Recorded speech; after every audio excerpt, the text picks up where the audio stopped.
சுஷ்மா ஸ்வராஜ், ஷீலா தீட்சித், அதிர்ச்சி வரிசையில் டெல்லி 4வது பெண் முதல்வராக இன்னைக்கு பதவியேற்றிருக்கார் ரேகா குப்தா.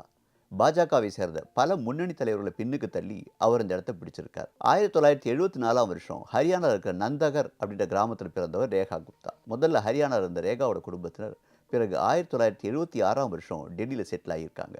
அன்னிலிருந்து ரேகாவும் டெல்லி வாசி. காலேஜ் படிக்கும்போதே அரசியல் இறங்கின ரேகா குப்தா முதல்ல அகில பாரதிய வித்யார்த்தி பரிஷத்தில் உறுப்பினராக இருந்திருக்கார்.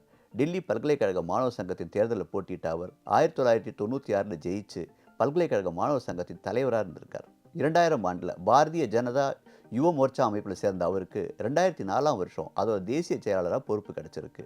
அந்த பொறுப்பில் அவர் பல்வேறு பணிகளை செஞ்சிருக்கார். வழக்கறிஞரான ரேகா குப்தா 2007ஆம் வருஷம் முதல் முறையாக தேர்தல் அரசியலில் களமிறங்கியிருக்கார்.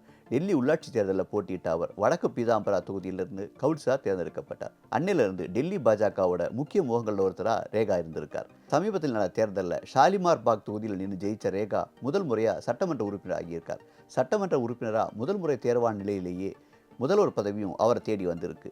பாஜகவில் பல மூத்த தலைவர்கள் இருந்தாலும் பெண்கள் மற்றும் வைசிய சமூகத்து மக்களை கவர்றதுக்காக ரேகாவை பாஜக முதல்வராக்கியிருக்கு. டெல்லி முதல்வராக பதவியேற்ற பிறகு பேசின ரேகா குப்தா பெண்களுக்கு மாதாந்திர உதவித்தொகையாக 2500 ரூபாய் வழங்கும் திட்டத்தை நிறைவேற்ற அதிக கவனம் செலுத்தப்படும். மார்ச் 8ஆம் தேதிக்குள்ள அந்த திட்டத்தை செயல்படுத்த நடவடிக்கை எடுக்கப்படும் சொல்லியிருக்கார். டெல்லி முதல்வர் தங்கறதுக்காக ஆடம்பரமாக கட்டப்பட்ட சீஷ் மஹாலில் தான் தங்க போறதில்லைன்னு அறிவிச்சிருக்கார். இது இப்படியே தொடருமான்னு பார்ப்போம்.